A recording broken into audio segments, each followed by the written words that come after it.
Hello and welcome to the NCWLIFE Evening News for Monday, October 6th.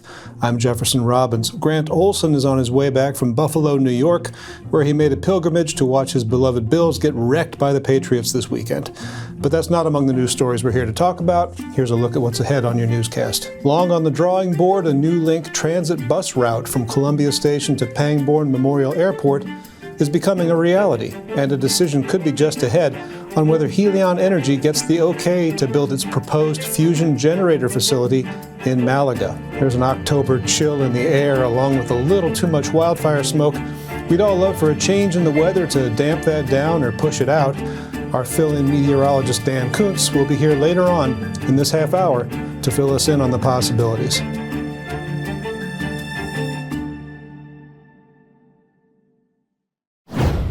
First, our top story tonight is those wildfires creating that smoke. Teams controlling the Lower Sugarloaf Fire spent much of Sunday using controlled firing operations to shore up containment. That 41,000-acre blaze burning north of Wenatchee still poses a threat to neighborhoods on Birch Mountain and in the canyons above Highway 2, but it's now about 55% contained. The control fires and interior burning on that incident, as well as on the 39,000-acre Labor Mountain fire west of the city, combined to create a veil of smoke over the valley. Labor Mountain remains only 7% contained, but firefighters there are shoring up containment along Mission Creek Road, one of the key barriers to keeping the flames from approaching homes in number 1 and 2 canyons. The state mobilization that brought fire agencies from throughout Washington came to an end on Monday, pulling many municipal firefighters back from the fire lines to return to their hometowns. A public update on both fires was scheduled for 7 p.m. tonight at Kashmere Middle School. If you missed it, the meeting will be made available as a video recording on the Labor Mountain Fire Facebook page.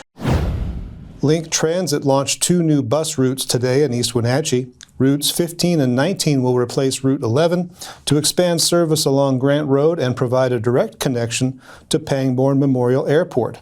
Route 15 will operate from Columbia Station to Wenatchee Valley Mall, continuing along Eastmont Avenue, 4th Street, and Kentucky Avenue before traveling up Grant Road to the airport. Route 19 will connect Columbia Station, Wenatchee Valley Mall, Fred Meyer, the Confluence Health and Columbia Valley Community Health Clinics, and area schools. Riders are encouraged to review updates to the schedules. The city of Wenatchee has closed one of its 2 safe park locations for people living out of their vehicles. Administered by the Wenatchee Rescue Mission, the Safe Park project allows homeless residents to shelter in RVs while receiving services to help them find housing, jobs, and counseling. Our media partner, the Wenatchee World, reports Safe Park 2 on Omi Garden Road was shut down in September as the number of tenants decreased. The remaining 4 occupants were moved to the original Safe Park on South Wenatchee Avenue. Rescue Mission Director Scott Johnson estimates about 70% of residents at the Omi Garden Road site left the program to enter permanent housing. He called the closure of Safe Park 2 a sign of the program's success.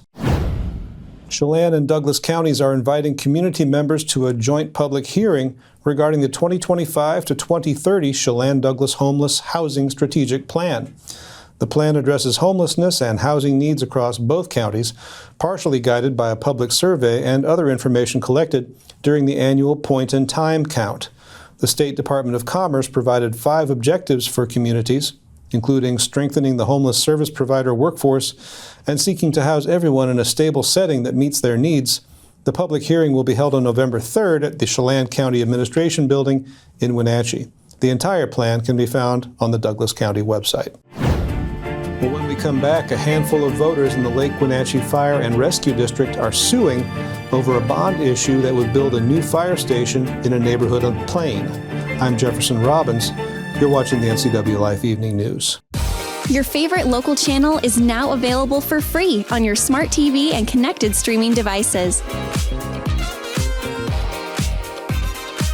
Watch live programming and catch up with the latest shows on demand. See the local stories that matter to you. NCWLIFE, now on Roku, Fire TV, and Apple TV.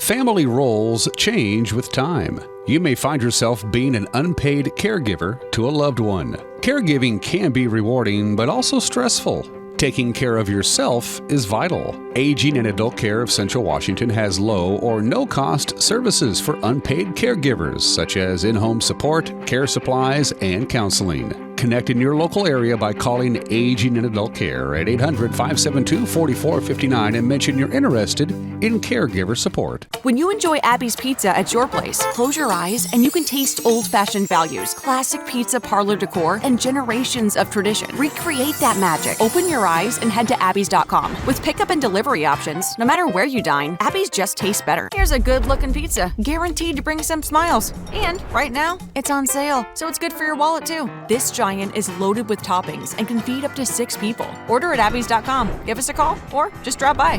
Only at Abby's Legendary Pizza. Welcome back to the NCWLIFE Evening News. A group of voters is asking a judge to overturn the successful bond issue passed in August to support Lake Wenatchee Fire and Rescue. The Rural Fire Agency got 60% approval for its $15 million bond issue, which will pay to improve old fire stations and build a new one, as well as updating its equipment and technology. A group of 4 residents in the neighborhood where a new station might be built were opposed to the bond resolution and sued the fire district in late August, saying Fire Chief David Walker should have recruited a committee to draft a statement of opposition that would have been included in the public voters guide. They also allege the fire district's Board of Commissioners violated public meetings law while crafting the bond proposal. Lake Wenatchee Fire and Rescue says it complied with election law and there's no basis to overturn the election results. A hearing on the fire agency's motion to dismiss the lawsuit is set for October 16th in front of Chelan County Judge Travis Brandt. Chelan County's hearing examiner is now reviewing the land use permit application from Helion Energy, the company that wants to build the world's first nuclear fusion power plant near Rock Island Dam. Andy Kottkamp heard testimony last Wednesday from Helion, which wants to supply electricity to Microsoft's data centers by fusing atoms together rather than splitting them. He also heard from concerned citizens testifying by Zoom that the fusion process still needs more study. This was one of several permitting hurdles Helion must clear before it can construct its 50-megawatt plant along Malaga-Alcoa Highway. Kottkamp said he's likely to issue his decision within 10 working days. The Chelan Public Library will close later this month and will not reopen until next summer for an interior refresh. The library is the latest to be renovated as part of NCW Libraries' Reimagining Spaces project. NCW Libraries is investing over $590,000 into the upgrades, which were shaped by input from Chelan residents who participated in surveys and community meetings. Highlights include a larger children's area, a teen study space, a quiet adult reading area, and acoustic upgrades. During the closure, which begins October 20th, the library will provide a pop-up library service with a small browsing collection, book holds pickup, and public computer access. Well, coming up next, Confluence Health is hosting the future of surgery with thousands of operations under its belt. The Da Vinci surgical robot appears to be in the operating room to stay. Dan Kuntz stayed up past his bedtime to bring you your local weather forecast. He's followed by Eric Granstrom with a total sports roundup as the NCWLIFE Evening News continues. Stay with us. Your favorite local channel is now available for free on your smart TV and connected streaming devices. Watch live programming and catch up with the latest shows on demand. See the local stories that matter to you. NCWLIFE, now on Roku, Fire TV, and Apple TV.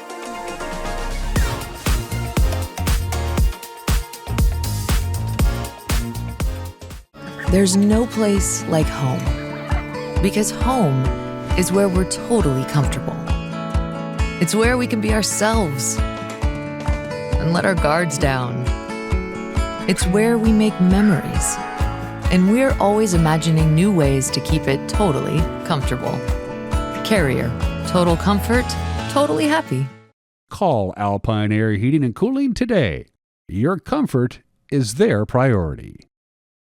Central Washington Water understands the power of healing waters. If part of your wellness routine includes hot heat from a sauna, Central Washington Water now carries indoor and outdoor infrared and hot rock saunas by Tilo. Research shows there are many health benefits to a cold plunge after a good workout or a relaxing time in your sauna. Harness the power of water in a hot spring spa. Be sure to stop by this month and ask about a hot spring spa rebate. Central Washington Water, your wellness experts. Confluence Health Hospital has performed just over 2,500 surgeries using the Da Vinci surgical robot. But what exactly are the capabilities of this machine? NCWLIFE's Casey Safford, who just recently left our staff, nonetheless left behind a nice feature. She sat down with Confluence General Surgeon Dr. Jason Lowen to learn more about the Da Vinci. Though the robot's use comes at an extra financial cost to patients, Dr. Lowen says there are many benefits, including a faster recovery time. Yeah, the Da Vinci robot is a fancy way to do laparoscopic surgery, which has been around for decades. And it's a instrument that holds the camera and the actual instruments that we're using to work on the patient. The surgeon sits at a separate console, and with that console we're able to control the arms that hold the instruments in the camera. So nothing happens autonomously. Initially it was used predominantly by the urologists for prostatectomies and kidney surgery, and they still use it a lot for that. With the new robots and the functionality, it's being used more and more with gynecology and with general surgery for cancer operations and hernia operations. Main benefits for the surgeon, one is ergonomics. You're sitting at a console instead of standing over a patient, so it's much more comfortable for longer procedures. Also, the camera has 2 camera heads on the end of it, so you have binocular vision. It's 3D. It does allow you more flexibility with the instruments, the robotic system does, compared to straight laparoscopic instrumentation. So you can maneuver more and suture easier in tight spaces compared to other options. And obviously for the patient, the advantage is that the incisions are small. The recoveries tend to be a little faster than laparoscopic and much faster than open surgery. Have any doctors or surgeons expressed reluctance to work with the machine because they're worried it might cause error? Well, that's been a debate throughout the rollout of robotic surgery everywhere. And it's not so much a debate about whether or not there's error or injury, it's more of a debate as to whether or not there's benefit. So hypothetically, what happens if you're in the middle of performing a surgery on a patient using the Da Vinci machine and the power goes out or the connection is lost? Yeah. So the system is self-contained as far as the functionality of it, and power outages are immediately backed up with generator power. So there's complete ability to continue with the operation. We don't need to have internet connection or power from outside the facility to finish the operation. All right, so do surgeries take less time with the machine or about the same? Well, that's debatable. It depends on the operation, it depends on the surgeon. Certainly over time, the more you use the robot, the shorter the cases are, and they tend to be closer and closer to the more traditional modalities. But it does take a little time to set the robot up and get it connected to the instruments, and that's unavoidable. All right, and so then is it the patient's choice whether or not the machine is used for a surgery? Certainly every operation there's an informed consent discussion about options, and so yeah, the patient has an opportunity to get information on that, and if they have reservations about robotic surgery, then we have other ways we can do it. So when a patient chooses to have the surgery performed with the Da Vinci robot, does that affect the price of the surgery for the patient? Yeah. So the actual operation is slightly more expensive with the Da Vinci robot, with the instrumentation and the disposable units. And so it is a couple $1,000s more expensive for the operation. More and more studies show that when we use the Da Vinci robot, patients oftentimes go home sooner. And so their overall is oftentimes equivalent cost or money savings based on the fact that patients are able to be discharged sooner. All right, and then moving forward, do you see the Da Vinci robot being used in any other surgical areas? Well, nationally it's used by cardiothoracic surgeons, and so here locally we're working towards that as well. And There's ENT surgeons that sometimes use it also, and so there's multiple modalities out there that are using the robotic platform, and we're incorporating more and more of that here at Confluence Health. Happy Monday. Dan Coons filling in for Grant Olson with the weather forecast. What a bad day for air quality day. It's been about as bad as it has been since the 2 local fires broke out on Labor Day well over a month ago. For a little while there this morning, Kashmir was above 300. Almost everybody in our general viewing area, Kashmir, Wenatchee, East Wenatchee, has been above 200 for most of the day. It's just the air is unfit to breathe. There's a perfect example of that. Somewhere down there is the Wenatchee Valley. That's our lower cross camera. And the smoke is not the only thing to talk about weather-wise. Very chilly temperatures.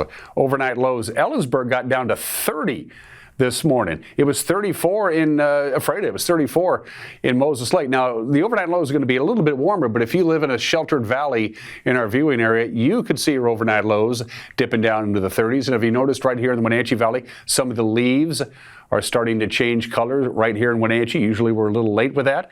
Starting to see some pretty cold overnight lows, and that's all because that big cold front that rolled in on Friday night and made the big mountain fire kick up, the Labor Mountain Fire. We all saw that. 69 today, just about normal for the afternoon high. Our normals are now 67, and they'll gradually get cooler as October goes through. Again, we're losing about 3.5 minutes of daylight today, and the days are continuing to get shorter. And I don't remember that 90-degree mark back in 2014, but I don't remember a great deal about that year. Anyway, it's a long story. 71 in Moses Lake, Ephrata, Quincy, Wenatchee. Everybody's going to be a little bit warmer tomorrow because the overnight low is going to be a little bit warmer. So we'll have a slightly warmer start to the day. And that usually means even with the shorter days and the less radiant sunshine directly hitting the earth, it still means we're going to be fairly mild. Everybody's going to be just a little bit above normal for your afternoon highs tomorrow. And that includes OMAC. So what's going on weather-wise? Not a lot until we get to Friday. What we really need is rain come Saturday, maybe Sunday. A nice good rain, but for the rest of the week, no wind and no rain today. There you go. There's the weather maker right there. That's a high pressure ridge. It's just going to sit there. Not really, it's kind of a flat high pressure ridge, but since there's nothing to knock it out of alignment, again, there's no place for the smoke to go. Tuesday, as I mentioned before, 71 degrees. It all depends on how much smoke we get in the Wenatchee Valley as these fires continue to burn. So 71 or so on Tuesday. Overnight low Tuesday night will be in the mid-40s, which is just about normal this time of the year. Right around 70 on Wednesday. Again, no wind, no rain in the forecast. There's that low pressure off the Gulf of Alaska is going to spin around. It's going to take some slightly warmer air up. It'll pay us a visit on Thursday. Thursday, 74, going to be the warmest day of the week. When we get to the weekend, not only are we going to cool down quite a bit and cloud up, we are looking at a chance of rain. Not a big chance of rain on Friday during the day. Friday night, that chance of rain goes up to about 25 to 30%. I wish it was 100%. It isn't. You'll start noticing some clouds rolling in, by the way, late Friday afternoon. So you want to bundle up if you're heading out to some football games. Only 65 on Saturday, and that's our best chance of rain is going to be Saturday and Saturday night, about a 50-50 chance of rain. We'll know a lot more by this time, say tomorrow, when the computer models have a chance to crunch all the numbers. Only 60 on Sunday. We may not even get to 60 on Sunday with lots of clouds, and again, about a 50-50 chance of rain as another cold front barrels in. But unlike the last cold front, this one has some moisture, and we'll take it. Your 7-day forecast brought to you by Colonial Vista Senior Living in Wenatchee, where comfort, care, and community come together. Check out their website. It's better than mine. 69 today, smoky, hazy. Exactly how much smoke and haze we're going to get tomorrow really depends on how much they get done today. No real way to predict that. Right around 70, a little bit warmer on Thursday, and then finally, some measurable rain Saturday night, spilling into Sunday as we cool down. It's definitely going to feel like autumn come this weekend.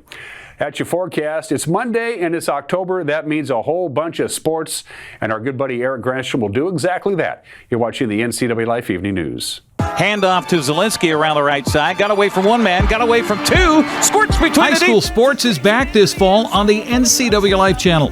Watch Eastmont, Wenatchee, and Kashmir games right here. Coverage is brought to you in part by our platinum supporter, Alpine Air Heating and Cooling. Also by Abby's Pizza, Apple Valley Honda, Dick's Heating and Air Conditioning, Global Car Care, and Highlander Golf Course and Grill. Watch high school sports on your local TV station, the NCWLIFE channel. NCWLIFE channel is your local TV station. We believe in being the spotlight and mirror to the communities we serve in North Central Washington. Programming on NCWLIFE would not be possible without our sponsors. Special thanks to our platinum sponsor, Alpine Air. Turn to the experts at Carrier and Alpine Air. What once was old now is new to the NCWLIFE channel. Tune in for Bonanza, Superman, The Andy Griffith Show, The Beverly Hillbillies, The Invisible Man, The Lone Ranger, and The Lucy Show. Check your program guide for classic programming on NCWLIFE channel, your local TV station.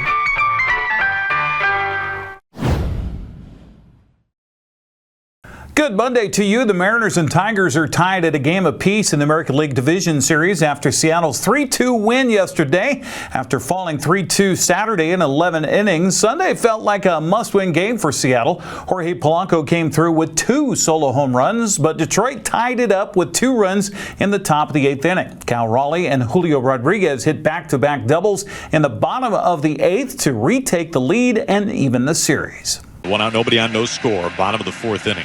Pitch to Polanco. Swing, fly ball, driven deep, driven back, left field, gone! Jorge Polanco! It's a 1-0 Mariners lead. Now the Mariners draw first blood against the Dragon, Tarek Skubal. 46,000 fans on their feet as Polanco gets the trident from Julio Rodriguez. Skubal's 3-2, here it is. Swung on, blasted, left field. This is gonna go. He's done it again. It is gone. Jorge Polanco, his second of the game into Edgar's. This place erupts, and the Mariners lead 2-0. Unbelievable. Lightning strikes twice. The 1-2.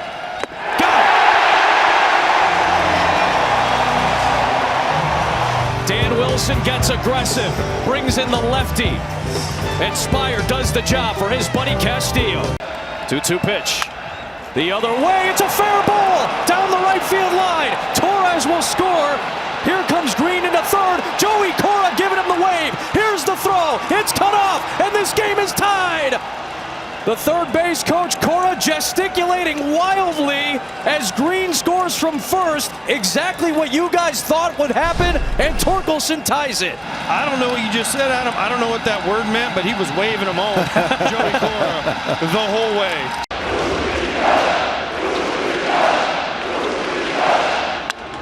Line drive, down the line, that's a foul ball, and the Mariners take the lead. Julio Rodriguez has come up clutch yet again. Well, we know he's a great down ball hitter. He gets a split, starts belt high and works just above the knee, stays down through it, drives it down the line.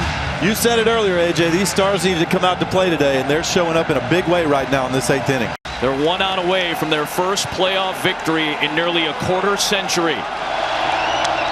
Bouncing ball to Naylor. Flips and finishes it. Their first playoff win in 24 years. The Mariners have tied the series at 1. And Seattle, the team and the city, can breathe a collective sigh of relief as they will head to the Motor City tied up at a game apiece. Series now shifts to Detroit for games 3 and 4 Tuesday and Wednesday. Tomorrow's first pitch is at 1:08 in the afternoon on FS1. Yankees are down 0-2 after Toronto thumped New York 13-7 Sunday. The 2 NLDS series resumed today. Philadelphia, where the Dodgers lead 1-0, and Milwaukee, where the Brewers lead the Cubs 1-0. Chase McLaughlin kicked a 39-yard field goal as time expired to give Tampa Bay a 38-35 win over the Seahawks Sunday in Seattle. Sam Darnold's otherwise incredible day was spoiled on Seattle's last possession as his pass hit a helmet and was intercepted, leading to the Buccaneers' game-winning field goal. Coach Mike McDonald heaped the blame on his own shoulders for Seattle coming up short. Obviously very disappointed. Our guys played extremely hard, fought all the way to the end. But I told the team that, look, this game is my responsibility. Okay, you got to give Tampa Bay a lot of credit. We knew that they would fight to the very last end, which they've done all year. They're a very tough football team. They're a very good football team. But I have to do better with our defensive game plan and our execution and how we call it. When you put up a performance like that, it means that that I didn't prepare them well enough. So it hurts. It stings. It should, because our guys work extremely hard and they care. But we're going to use this to move forward, and that's the only thing we can do. Seattle heads for Jacksonville this week for a 10 a.m. game on Fox. Arizona coughed up a 21-3 lead, falling at home to Tennessee 22-21. The Niners lead the NFC West at 4-1. Seahawks and Rams are 3-2. Cardinals are 2-3. Washington had one of its biggest comebacks in school history Saturday. Huskies trailed 20-0 early in the third quarter, came all the way back for a 24-20 win in Maryland. Eastern Washington improved to 1-1 in Big Sky play with a 35-27 win over Portland State. Eastern Washington led 52-0 at halftime. Make that Central Washington led 52-0 at halftime. They go on for a 58-7 win over Eastern New Mexico.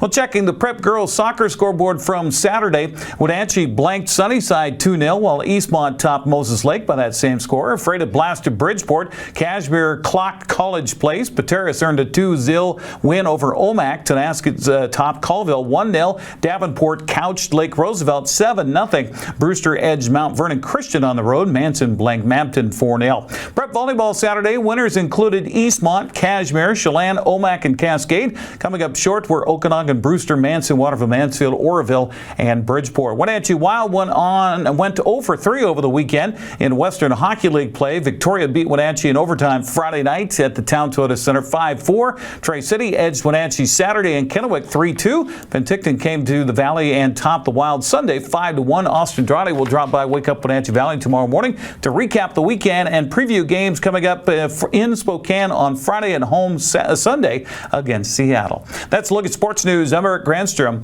Have a happy Monday. And that is all the news that fits in your NCWLIFE Evening News this Monday. Remember, if you see news happening, let us know. Email your news tips to news@ncwlife.com or just give us a call at 888-6295. That's 888-NCWL. Our channel is also available on Roku, Fire TV, and Apple TV. I'm Jefferson Robbins. We expect Grant Olson to be back here in this chair tomorrow night. We'll see you then.